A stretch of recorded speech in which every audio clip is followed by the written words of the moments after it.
বাসায় কেউ আছে? একটু বাইরে বেরোন তো। জি ভাইয়া, বলেন কি বলবেন? আপনাদের তো চিনলাম না। আসলে ভাই আমরা এলাকায় নতুন তো, দেখেন তো ঠিকানাটা চিনতে পারেন কিনা। দেন ভাই, আমি দেখি।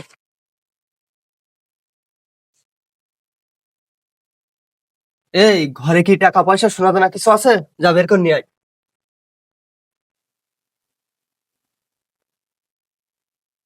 আরে ভাই, আমিও ওর সাথে যাই। যদি ভিতরে সোনা দানা কিছু রেখে আসে। আরে পাগল নাকি? ওর শয়তানের নিঃশ্বাস নাকে দিয়ে দিছি না, ও এখন আমার বসে। ভাই, এই ব্যাগে সব সোনা দানা আছে, আর এই মানি ব্যাগে নগদ 20,000 টাকা আছে। এই তোর কাছে যে টাকা পয়সা সোনা দানা নিছি, এ কি আমরা জোর করে নিছি?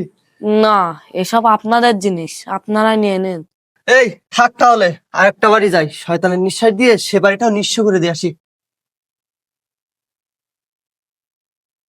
প্রতিনিয়তই আমাদের আশেপাশে এমন ঘটনা ঘটে যাচ্ছে, তাই সকলে আসুন সচেতন হই।